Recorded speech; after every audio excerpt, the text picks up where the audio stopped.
आपने डिसाइड कर लिया है दैट आपको एक ग्लोबल सीए बनना है, ACCA करना है, दैट्स ग्रेट। बट ACCA की शुरुआत होती है अप्लाइड नॉलेज लेवल से and many students think that ये सिर्फ बेसिक पेपर्स हैं, बेसिक एग्जाम्स हैं।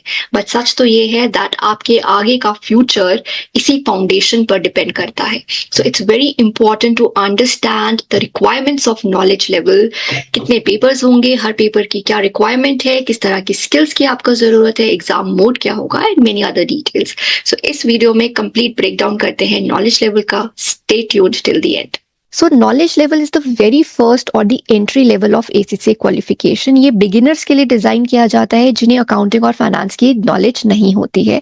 The focus here is on understanding of the concepts before you actually start applying those concepts in skill level and advanced application of concepts at the higher or the professional level. So यहाँ पर ये test किया जाता है that whether a student can read business information correctly, क्या आप transactions को accurately record कर पाओगे, क्या आप बेसिक कॉस्ट और फाइनेंशियल डेटा को सही तरीके से इंटरप्रेट कर पाओगे और बिजनेस डिसीजंस ले पाओगे. सो बेसिक ऑब्जेक्टिव यही है दैट आपकी अंडरस्टैंडिंग बिल्ड करी जाए related to the world of finance, accounting and business. So that's why यहाँ पर जजमेंट और प्रोफेशनल डिसीजन मेकिंग स्किल्स पर ध्यान नहीं दिया जाता. डिसीजन मेकिंग हम हायर लेवल पर जाके करते हैं. So this level is all about building a strong foundation for ACCA skills level, क्योंकि जब तक आपका बेस सॉलिड नहीं होगा आपको आगे के पेपर्स सही से समझ नहीं आएंगे which you are going to study in ACCA skills level or ACCA professional level. Now let's understand that knowledge level पे हमें कौन से पेपर्स क्लियर करने होते हैं. So there are 3 papers: business and technology, management accounting and financial accounting. हर एक paper को detail में समझते हैं, उसका पर्पस क्या है, आप कौन कौन से सिलेबस एरियाज इसमें कवर करने वाले हैं and what is going to be the exam pattern and structure. So the first one is business and technology. Basic purpose इसका ये है दैट आप ये समझ पाओ दैट एक बिजनेस वर्ल्ड कैसे ऑपरेट करता है, फाइनेंस प्रोफेशनल्स का रोल क्या होता है, बिजनेस एनवायरनमेंट कैसे बिजनेसेस को इम्पैक्ट करता है, बेसिक गवर्नेंस कैसे होती है कंपनीज में, एथिक्स पर ध्यान क्यों दिया जाता है, and how technology and digital tools can impact the businesses in a positive way. Now let's talk about exam pattern and structure. Let me tell you that ACCA knowledge level पे जितने भी papers हैं सभी का pattern और structure एक सा होता है. So पेपर का टाइप ऑब्जेक्टिव होता है. 100% objective paper, total marks 100, passing marks 50% होते हैं और आपको सारे ही पेपर्स 2 आवर्स की ड्यूरेशन में कंप्लीट करने होते हैं. Then we have management accounting. अब इसका पर्पस ये है दैट आपको इंट्रोड्यूस किया जाए to costing, planning and decision making. Internally जब बिजनेस डिसीजंस लिए जाते हैं तो कैसे डेटा का यूज किया जाता है, whether financial and non financial data. So की सिलेबस एरियाज जो हम इसमें कवर करेंगे वो है कॉस्ट की classification, different types of cost, costing methods क्या होते हैं, cost volume, profit analysis, budgeting and variance analysis, and basic performance measurement. Then the exam pattern, as I told you, paper 100% objective, total marks 100, 50% are the passing marks and 2 hours की duration में आपको ये complete करना होता है. यहाँ पर accuracy matter करती है and speed matter करती है more than lengthy working.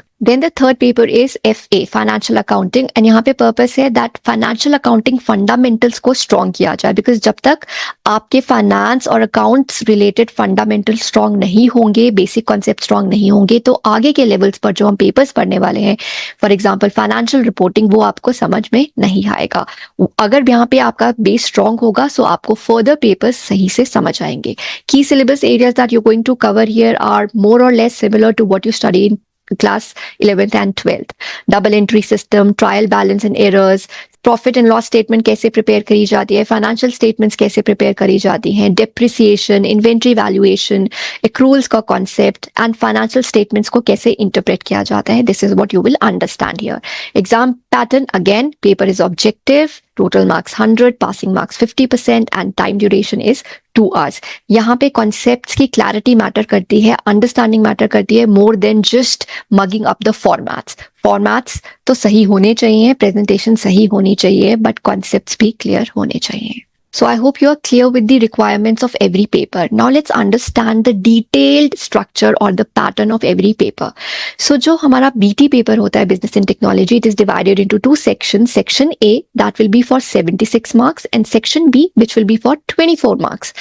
Exact structure क्या होगा, दैट सेक्शन ए में आपको 1 मार्क क्वेश्चंस भी मिलेंगे और 2 मार्क्स क्वेश्चंस भी मिलेंगे, 16 1 mark questions and 30 2 marks questions. And section B में you will have 6 MTQs, multitask questions होते हैं। बेसिकली एक केस होता है और उसके बेसिस पर आपको ऑब्जेक्टिव क्वेश्चंस पूछे जाते हैं of 4 marks each. Now, please remember that यहाँ पे जब हम objective questions की बात कर रहे हैं, so it's not just multiple choice questions. यहाँ पर आपको fill in the blanks भी मिलते हैं, मैचिंग टाइप क्वेश्चंस भी मिलते हैं, ड्रैग एंड ड्रॉप ऑप्शन वाले क्वेश्चंस भी होते हैं, बिकॉज यहाँ पे एग्जाम कंप्यूटर बेस्ड होता है, so you get variety of objective type questions. Then we have management accounting. यहाँ पर भी 2 सेक्शंस होते हैं, section A and section B. Section A is for 70 marks, जहां पर आपको 35 ऑब्जेक्टिव क्वेश्चंस दिए जाते हैं of 2 marks each. Then we have section B which is of 30 marks, जहां पे आपको 3 एमटीक्यूज दिए जाते हैं of 10 marks each. And finally, we have financial accounting. This again is divided into 2 sections, section A and B. Section A is for 70 marks, जहां पर 35 objective questions होते हैं of 2 marks, and section B of 30 marks, where you get 2 multitask questions of 15 marks each. So just don't memorize the concepts, learn to apply the concepts, और वो कैसे होगा जब आप practice करोगे questions की. Then moving further to the exam related details. Exam mode क्या होगा, or type of exam, and the fees. So exam mode is computer based exams. It is not traditional pen and paper exam. Exam type क्या होगा, knowledge level पर जितने भी papers हैं वो on demand exams होते हैं। मतलब any time during the year, whenever you feel that you are ready for the paper, you are prepared for the papers, so आप उस particular paper को ACCA की website पे जाके book कर सकते हो. So that is the flexibility that ACCA provides you. And something very interesting, जो हमें एग्जाम देने के बाद एंग्जाइटी होती है वो यहाँ पर इस लेवल पर उसी वक्त खत्म हो जाती है, बिकॉज जो रिजल्ट होता है वो ऑन द स्पॉट आपको मिल जाएगा। As soon as you will submit your paper, the result will be there for you, because objective questions है। Then talking about the fees, so यहाँ पर अप्रोक्सीमेटली 9,000 to 11,000, 10,000 पर एग्जाम फी आपको पे करनी पड़ती है। If you want to know the exact fee structure, then you can fill the Google form जो डिस्क्रिप्शन में दिया हुआ है। साथ ही में अगर आपको कोई और इंफॉर्मेशन चाहिए रिलेटेड टू ACCA, सो आप हमारे ब्रोशर को भी डाउनलोड कर सकते हैं और एक्सेस कर सकते हैं, and that's too for free. The details are given in the description. Moving further, let's talk about another very important question that students have. What is the eligibility for knowledge level? हम knowledge level के papers कब दे सकते हैं? So right after passing 12th, you are directly eligible to give papers of knowledge level. But आपके English में 65% होना चाहिए, as well as maths और accounts, which means English में भी 65% चाहिए, at the same time maths या फिर अकाउंट्स में 65% होना चाहिए। Then there is another route which is after class 10th। Class 10th पास करने के बाद भी आप एलिजिबल होते हो नॉलेज लेवल पेपर्स देने के लिए, लेकिन इनडायरेक्ट रूट होता है। पहले आपको ACCA का फाउंडेशंस इन अकाउंटेंसी FIA ये वाले जो एग्जाम्स हैं ये क्लियर करने पड़ेंगे, और उसके बाद आप डायरेक्टली फिर नॉलेज लेवल पेपर्स दे सकते हो। Now, what about the estimated time required to complete the knowledge level papers? So, अगर मैं आपको एक realistic idea दूं, तो अगर तो आपका बेस बहुत strong है और कॉमर्स में है, then it might take 3 to 4 months, which means approximately 1 month for every paper, and we need some time for revision also, right? And then अगर आपका बेस कॉमर्स है लेकिन आप के ज्यादा स्ट्रॉन्ग कॉन्सेप्ट्स नहीं है, आप एवरेज स्टूडेंट हो, इन दैट केस ऑल्सो आप इजिली 4 to 5 months में से कंप्लीट कर सकते हो। एंड अगर आपका बैकग्राउंड कॉमर्स नहीं है, नॉन कॉमर्स बैकग्राउंड है, in that case also maximum आप 5 to 6 months में इसे कंप्लीट कर सकते हो, बिकॉज जो कॉन्सेप्ट्स हैं वो बेसिक हैं। लाइक आई टोल्ड यू, आपकी बेसिक फाउंडेशन बिल्ड करने के लिए ये सारे पेपर्स हैं, तो यहाँ पर कुछ टेक्निकल नहीं होगा, इजीली आपको समझ आ जाएगा। Now let's talk about exemptions at knowledge level. क्या हमें नॉलेज लेवल पे एग्जेम्पशंस मिलती है? सो यस, अगर आप BCom कंप्लीट कर चुके हो, या परस्यू कर रहे हो, या BBA फाइनेंस में किया है, या MCom फाइनेंस में करी है, MBA फाइनेंस में किया है, या आप CA इंटर फाइनल क्वालिफाइड हो, या फिर आप CA क्वालिफाइड हो, CA में क्वालिफाइड हो, इन दैट केस आपको एग्जेम्पशंस मिलती हैं। बट अगर आप 12th में हो, वेदर कॉमर्स बैकग्राउंड या नॉन कॉमर्स बैकग्राउंड, तो हमें कोई भी एग्जेम्पशन नहीं मिलती। और ये एग्जेम्पशंस कितनी होंगी, कौन कौन से पेपर्स एग्जेम्प्ट होंगे, दिस इज क्वालिफिकेशन स्पेसिफिक, वो आपकी क्वालिफिकेशन पर डिपेंड करता है। तो जैसे अगर आपने बीकॉम किया है तो आपको अप टू 5 एग्जेम्पशंस मिल सकती हैं। अगर आप परस्यू कर रहे हो तभी भी 5 एग्जेम्पशंस तक मिल जाती हैं, बट कंडीशनल एग्जेम्पशंस होती हैं। So that's another topic. अगर इसके बारे में आपको और इन्फॉर्मेशन चाहिए या you want me to make a video on it, do let me know in the comments.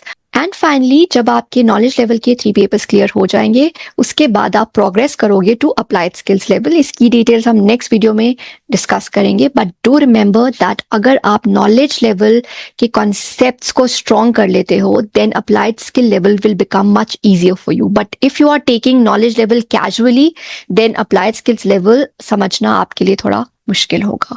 So please make sure that आपको कंसिस्टेंटली एवरी डे पढ़ना है, from understanding of the concepts to practice of the questions and 15-20 minutes की revision every day. अगर आप ये सब करते हो, डेडिकेटेडली करते हो, without distractions, then you will very easily progress to applied skills level in your very first attempt. That's all for now. I will see you in the next video.